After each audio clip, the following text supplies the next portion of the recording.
வணக்கம் நண்பர்களே. கோவை மைந்தன் சேனலுக்கு மறுபடியும் வரவேற்கிறேன். நமக்கு தினமும் ஒரு விஷயம் நடக்குது. நம்ம குடும்பத்துல, நண்பர்கள் கூட்டத்துல, அரசியல் பேசும்போது, இவனுக்கு ஒண்ணும் தெரியாது. டிவிகேக்கு என்ன ஒரு கொள்கை, கோட்பாடு எதுவுமே தெரியாது அப்படின்னு சொல்லிட்டு பேசுறாங்க. நம்மள தற்குறி மாதிரி பார்க்குறாங்க. நம்ம ஓட்டு போடுற கட்சி எந்த வருஷம் ஆரம்பிச்சது? யார் ஆரம்பிச்சாங்க? அவங்க கொள்கை என்னன்னு தெரியாம வச்சிருந்தா, நம்ம எப்படி வந்துட்டு ஒரு அவேர்னஸ் இருக்கிற ஒரு வாக்காளரா எப்படி இருக்க முடியும்? அதனால இன்னைக்கு ஒரு விஷயம் தீர்மானமா நான் சொல்றேன். இன்னைக்கு தற்குறி அப்படின்னு ஒரு வார்த்தைய சொல்லக்கூடாது. இந்த வீடியோல தமிழ்நாட்டுல இருக்கிற முக்கியமான எல்லா கட்சிகளையும் அவங்க எப்போ ஆரம்பிச்சாங்க? யார் ஆரம்பிச்சது? இப்ப யார் அத நடத்திட்டு இருக்காங்க? அவங்களோட அடிப்படை கொள்கை என்னன்னு ஒரு சிம்பிளா, ஒரு கிளியரா ஒரு புரிஞ்சுக்கிற மாரி நான் சொல்றேன். இந்த வீடியோ முடியிற நேரத்துக்குள்ள நீங்க யாரோட முன்னாடியும் தமிழக அரசியல் பத்தி தைரியமா பேசுற லெவலுக்கு வந்துருவீங்க. கடைசி வரைக்கும் பாருங்க. ஏன்னா 2026ஓட தேர்தல் முடிவுகள் கூட இதுல நான் சொல்லப் போறேன். கோவை மைந்தன் நாகராஜ். வாங்க நம்ம வீடியோக்குள்ள போலாம்.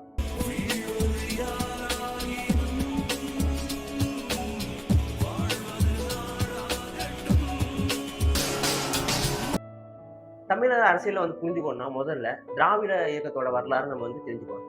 1916ல நீதி கட்சி அப்படின்னு சொல்லிட்டு ஒண்ணு ஆரம்பிக்கப்படுது.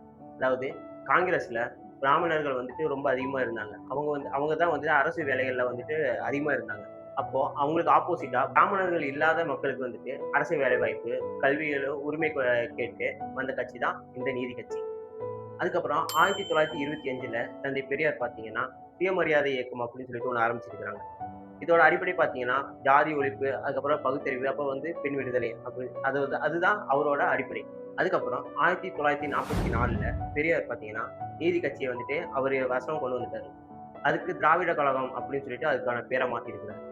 1949ல பெரியாருக்கும், அண்ணாதுரை அவர்களுக்கும் ஒரு கருத்து வேறுபாடு வந்ததால அண்ணாதுரை தனியா வந்துட்டாரு. அவரு ஆரம்பிச்ச கட்சி தான் திராவிட முன்னேற்ற கழகம். இப்ப இருக்கிற டிஎம்கே.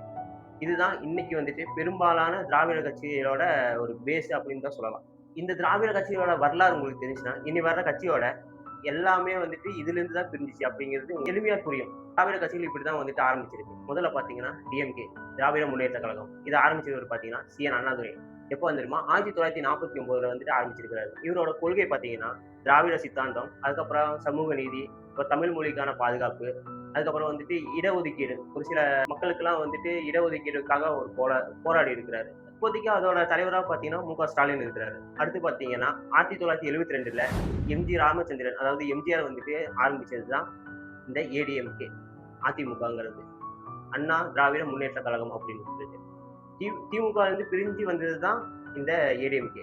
இதோட கொள்கை பாத்தீங்கன்னா திராவிட சித்தாந்தம் தான்.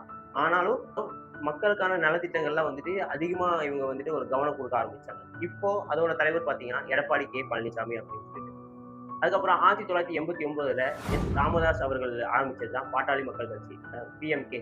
இந்த கட்சி பாத்தீங்கன்னா வன்னியர் சமூகத்துக்கு ஒரு பிரதிநிதித்துவம் கிடைக்கணும் அப்படின்னு சொல்லிட்டு ஆரம்பிச்சிருக்காங்க. அது போக பிற்படுத்தோர் நல அரசியலுக்காக அவர் போராடி இருக்கிறாரு. இப்ப பாத்தீங்கன்னா அதோட தலைவர் அன்புமணி ராமதாஸ் அப்படின்னு. அவரோட அப்பா தான் ராமதாஸ். அவரு இப்ப ஒரு மூத்த வழிகாட்டியா அந்த கட்சிக்காக இப்ப வரைக்கும் ஒர்க் பண்ணிட்டு இருக்கிறாரு. அடுத்து 1994ல வைகோ அவர்கள் ஆரம்பிச்ச மதிமுக, மறுமலர்ச்சி திராவிட முன்னேற்ற கழகம் அப்படின்னு. இதுவும் பாத்தீங்கன்னா திமுகவிலிருந்து பிரிஞ்சு வந்ததுதான். இதோட கொள்கை பாத்தீங்கன்னா தமிழ் தேசியம், அப்புறம் திராவிட கொள்கை. இது 2மே அவர் பேசிட்டு இருப்பாரு அவரு. இப்போதைக்கு அதோட தலைவர் பாத்தீங்கன்னா அவரு தான் இருக்கிறாரு. வைகோ அவர்கள் தான் இருக்கிறாங்க. அதுக்கப்புறம் பாத்தீங்கன்னா 1999ல விசிக, விடுதலை சிறுத்தைகள் கட்சி அப்படின்னு சொல்லிட்டு திருமாவளவன் ஆரம்பிச்சிருக்காரு. இதுக்கு முன்னாடி பாத்தீங்கன்னா தலித்துக்கான இயக்கமா இருந்ததுதான் இப்போ விடுதலை சிறுத்தைகள் கட்சியா மாறி இருக்கு. இதோட கொள்கைன்னு பாத்தீங்கன்னா தலித் மக்களுக்கான உரிமை மற்றும் ஜாதி ஒழிப்பு அரசியல். இதுதான் இதோட கொள்கை. இப்போ இதோட தலைவரா பாத்தீங்கன்னா திருமாவளவன் தான் இருக்கிறாரு. அடுத்து 2010ல நாம் தமிழர் கட்சி, சீமான் ஆரம்பிச்ச நாம் தமிழர் கட்சி. இதோட கொள்கை பாத்தீங்கன்னா தீவிரமான தமிழ் தேசியம், தமிழ் தேசிய கோட்பாடு தான் இவங்களோட ஒரே கொள்கை. இப்போ பாத்தீங்கன்னா சீமான் தான் இருக்கிறாரு. அடுத்து 2005ல கேப்டன் விஜயகாந்த் அவர்களால நிறுவப்பட்டதுதான் தேமுதிக அப்படிங்கிறது. திராவிட சித்தாந்தம் தான் இதுக்கும் ஒரு பிரேம் ஒர்க். இருந்தாலும் விஜயகாந்த் அவர் ஒரு திரைப்பட பிரபலம். அது அடிப்படையா வச்ச கட்சி தான் இந்த கட்சி.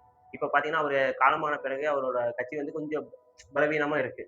இப்போதைய தலைவர் பாத்தீங்கன்னா அவங்களோட மனைவி பிரேமலதா விஜயகாந்த். அவங்க தான் இப்போ தலைமையேற்று இது பண்ணியிருக்காங்க. அடுத்து பாத்தீங்கன்னா புதுசா வந்த கட்சி தான் 2 வருஷத்துக்கு முன்னாடி ஆரம்பிச்சாங்க. நடிகர் விஜய் ஆரம்பிச்ச தமிழக வெற்றி கழகம் அப்படின்னு சொல்லிட்டு. இதோட கொள்கை பாத்தீங்கன்னா மக்கள் நல அரசியல் அப்படின்னு தான் சொல்றாங்க. திராவிட சித்தாந்தத்தோட நெருக்கமா இருக்கும். ஏன்னா வந்துட்டு தமிழ் தேசியம், அப்புறம் திராவிடம் இது 2ம் வந்து 2 கண்ணு அப்படின்னு தான் சொல்லியிருக்காரு. இப்ப மக்களுக்கான மாற்று அரசியல்னு சொல்லி தான் வந்திருக்காங்க. அடுத்து பார்த்தீங்கன்னா, இந்திய தேசிய காங்கிரஸ். தேசிய அளவுல பார்த்தீங்கன்னா, அவங்க 1885லயே அவங்களோட கட்சி வந்து ஆரம்பிச்சிருச்சு. இப்ப தமிழ்நாட்டுல வந்துட்டு அதோட கொள்கை பார்த்தீங்கன்னா, மதச்சார்பு, அப்புறம் தேசிய அளவு கட்சி இந்த மாரி தான் இருக்கு. திரா திராவிட கட்சிகள்ல வந்துட்டு கூட்டணி வச்சு எல்லா எலக்ஷன்லயும் அவங்க வந்துட்டு கூட்டணியில இருக்கிறாங்க. இப்போ அதோட தலைவர் பார்த்தீங்கன்னா, மாணிக்கம் தாக்கூர் அப்படின்னு சொல்லிட்டு. அடுத்து பிஜேபி, பாரதிய ஜனதா கட்சி. அதோட பார்த்தீங்கன்னா, ஆரம்பத்துல 1980ல ஆரம்பிச்சிருக்காங்க. இதோட கொள்கை வந்துட்டு ஒரு இந்துத்துவ அரசியல், தேசிய ஒற்றுமை, மத்திய அரசுலயும் வந்துட்டு இவங்க தான் ஒரு நேரடி தொடர்புல இருக்காங்க. இப்போதைய தலைவர் பார்த்தீங்கன்னா, நயினார் நாகேந்திரன் அவர்கள் தான் இருக்காங்க. அடுத்து இடதுசாரி கட்சிகள் அப்படின்னு சொல்ற சிபிஐ அண்ட் சிபிஐஎம். தேசிய அளவுல பார்த்தீங்கன்னா, 1920, 1960ல வந்துட்டு இவங்களோட கட்சி வந்து ஆர்வமாயிருக்கு. இவங்களோட கொள்கை அப்படின்னு பார்த்தீங்கன்னா, தொழிலாளர்களுக்காக அவங்க வந்துட்டு நல்ல குரல் கொடுக்குறாங்க. அவங்களுக்கு தொழிலாளர்கள் உரிமை வந்துட்டு அவங்க முக்கியமா பேசுறாங்க. அது மட்டும் இல்லாம வந்துட்டு ஒரு சோசியலிச கொள்கை அவங்களோட கோட்பாடாகவும் இருக்கு. இதுல இன்னும் நெறைய கட்சிகள் அதுக்கப்புறம் வந்து பார்த்தீங்கன்னா, ஜாதிய அடிப்படையா வந்த கட்சிகள்லாம் வந்துட்டு அதிகமா இருக்கு. ஆனா, இந்த 11 கட்சிகள் தான் தமிழ அரசியல வந்து தீர்மானிக்கிற ஒரு முக்கிய சக்திகள் அப்படின்னு தான் சொல்லலாம். இதுக்கான ஒரு பெர்ஃபெக்ட் எக்ஸாம்பிள் பார்த்தீங்கன்னா, இந்த முற நடைபெற்ற ஒரு தேர்தல் தான். இந்த மே 4ஆம் தேதி ரிசல்ட் வந்துச்சு.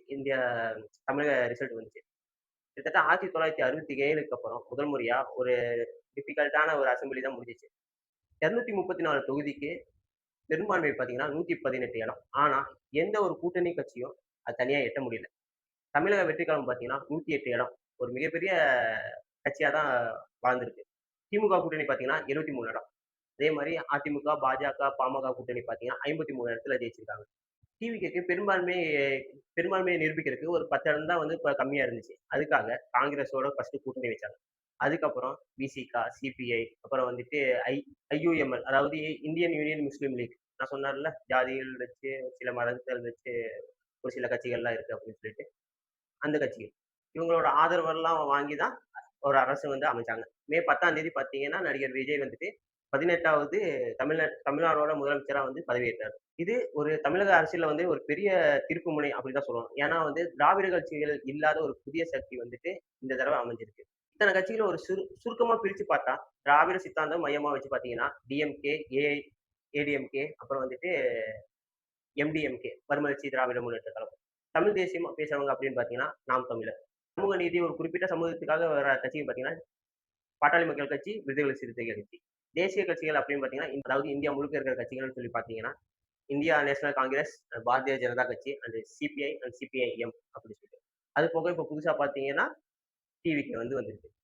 இதுல ஒவ்வொரு கட்சியும் பார்த்தீங்கன்னா, ஏதோ ஒரு குரூப்போட பேஸ் பண்ணி தான் வந்துட்டு பிறந்திருக்கு. அத தெரிஞ்சுக்கிட்டா, இவங்க எதுக்காக இப்படி பேசுறாங்கன்னு சொல்லிட்டு நமக்கு புரியும். சோசியல் மீடியால உங்க கட்சி வந்து சார்ந்து ஏதாச்சும் ஒரு கேள்வி எழுப்பும்போது, இல்ல வந்து ஏதாச்சும் ஒரு கட்சி வந்துட்டு கட்சி ஆளுங்க வந்துட்டு உங்க கொள்கை தெரியாத தற்குறின்னு சொல்லி சொல்லும்போது, நம்ம வந்துட்டு வார்த்தைகளால வந்துட்டு வசைதான் பாடுறோம். அதாவது ஒரு கெட்ட வார்த்தைகள்ல தான் நம்ம பேசுறோம். அவங்கள திட்டுறோம். ஆனா இதுதான் வீரமா? இல்லல்ல. திருப்பி அவங்ககிட்ட எங்க கட்சி கொள்கை, உங்க கட்சி கொள்கைக்கு சலைச்சது இல்லன்னு சொல்லிட்டு பதிலடி குடுக்கணும். அதுதான் ஒரு வீரம். நீங்க உங்க கட்சி பத்தி முழுசா தெரிஞ்சுக்கணும், புரிஞ்சுக்கணும். உங்க கட்சி தவிர மத்த கட்சிய பத்தியும் ஒரு அடிப்படை புரிதல் இருந்துச்சுன்னா கூட ஓகே தான். இந்த வீடியோ பார்த்தீங்கன்னா, நான் ஒரு சிலருக்கு மட்டும் தான் சொல்றேன்னு சொல்லி நெனச்சுக்காதீங்க. ஏன்னா டிவிகேக்கு மட்டும் தான் சொல்றேன்னு சொல்லிட்டு நெனச்சுக்காதீங்க. ஓப்பனாவே சொல்றேன். இது வந்து எல்லாத்துக்குமே தான் நான் சொல்றது. உங்க தலைவர இல்ல வந்து உங்க கட்சிய வந்துட்டு ஒரு குறை சொல்றாங்க அப்டின்னா, நீங்க வந்துட்டு திட்ட ஆரம்பிக்கும்போது அவங்க தற்குறின்னு சொல்ல தான் செய்வாங்க. ஏன்னா, நீங்க வேலை செய்ற இடத்துல பார்த்தீங்கன்னா, உங்களுக்கு ஒரு வேலை தெரியலன்னா, உங்கள மட்டம் தட்ட தான் பார்ப்பாங்க. அதே தான் இங்கேயும். கட்சி அப்புறம் வந்துட்டு இந்த கொள்கை, கோட்பாடு இப்படி ஒவ்வொரு கட்சிக்கும் அப்படின்னு சொல்லிட்டு நம்ம தெரிஞ்சுக்கிட்டோம்னா, அது ஒரு பெரிய பெரிய டாபிக். ரொம்ப நேரம் ஆகும். நான் இன்னைக்கு சுருக்கமா ஒரு அடிப்படை மட்டும் தான் சொல்லியிருக்கேன். உங்களுக்கு எல்லா கட்சியும் எதுக்கு தொடங்குனாங்க? அவங்களோட கொள்கை என்ன? அவங்க எத ஃபாலோ பண்றாங்க? அந்த கட்சியோட முழு பின்னணி உங்களுக்கு வேணும்னு தோணுச்சுன்னா, கமெண்ட்ல மோர் டீட்டெயில்ஸ் சொல்லிட்டு போடுங்க. கண்டிப்பா நான் முயற்சி பண்ணி அடுத்த வீடியோ மேக் பண்றேன். இப்போதைக்கு தற்குறி சொல்ற அளவுக்கு வந்து நீங்க வச்சுக்காதீங்க. அப்படின்னா என்ன சொல்றது? அதாவது அவங்க ஏதாச்சும் ஒரு தற்குறின்னு சொல்லும்போது, நீங்க வந்து கெட்ட வார்த்தை பேச ஆரம்பிக்காதீங்க. அதுக்கு பதிலா நீங்க தெரிஞ்சுக்கங்க. உங்க கட்சிய பத்தி தெரிஞ்சுக்கங்க. உங்க கட்சியோட கொள்கைய பத்தி தெரிஞ்சுக்கங்க. அவங்க என்ன பேசுறாங்களோ, அவங்க என்ன கட்சி, அவங்களோட கொள்கை என்ன அப்படின்னு சொல்லி தெரிஞ்சுக்கிட்டு, அதுக்கு வந்துட்டு நீங்க பதில் சொல்லுங்க. ஒரு விவாதமா கொண்டு போங்க. ஏன்னா நானே வந்து Twitterல பார்க்குறேன்.